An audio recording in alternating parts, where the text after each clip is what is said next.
Nderuar drejtues e seancës, të nderuar deputet. Sot si deputet i Partisë Aleancia e Maqedonase për Integrimin Evropian, do të trajtoj disa nga shqetësimet dhe problemet që dolën nga takimet e mia me banorët e komunitetit maqedonës në Bashkinë e Pustecit.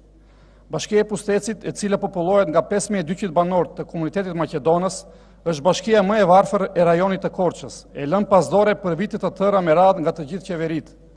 Një nga problemet kryesore me të cilat përballen banorët e Bashkisë Pustec është mungesa e ujit të pishëm dhe kanalizimet.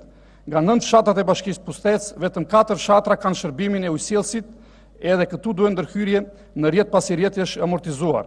E njëjta situatë paraqitet edhe me rrjetin rrugor, i cili është tepër i shkatruar.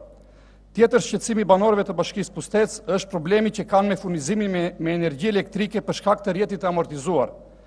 Bashkia e Pustecit furnizohet me energji elektrike me ndërprerje, por edhe me tension të dobët për periudhën që ka, çka bën të digjen shumë pajisje elektroshtëpiake. Për shkak të tensionit të ulët të energjisë elektrike, pajisjet në qendrën shëndetësore në Pustec nuk punojnë. Për më shumë se 40 vjet në rrjetin kryesor dhe të shpërndarjes së energjisë elektrike, nuk është bërë asnjë ndërhyrje duke sjellë një amortizim të rrjetit. I vetmi biznes në zonë, i cili punësonte 20 gra në fasoneri, përpara një muaji u mbyll dhe u transferua në Korçë për shkak të ndërprerje të shpeshta të energjisë elektrike dhe tensionin e ulët. Papunësia në Bashkinë e Pustecit është një nga problemet më të mëdha. Një numër i madh i banorësh, megjithëse janë të rësimuar me arsim të lartë brenda ose jashtë vendit, janë të papunë dhe numërohen me gisht ata që janë të punësuar në administratën dhe institucionet shtetërore, si në rang qarku, ashtu edhe në dikasteret qendrore.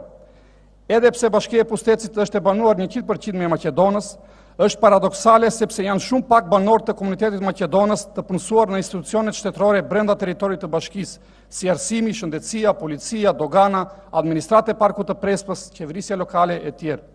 Në raportin e fundit nga auditi i kryer nga ana e KLSH-s në administratën rajonale e zonave të mbrojtura Korçë, theksohet se edhe pse 90% e territorit të Parkut të Prespës shtrihet në Bashkinë e Pustecit, vetëm 2 persona nga kjo bashki janë të punësuar në administratën e Parkut, dhe KLSH-ja rekomandon të përfshihen sa më shumë persona nga popullsia lokale në administratën e Parkut të Prespës.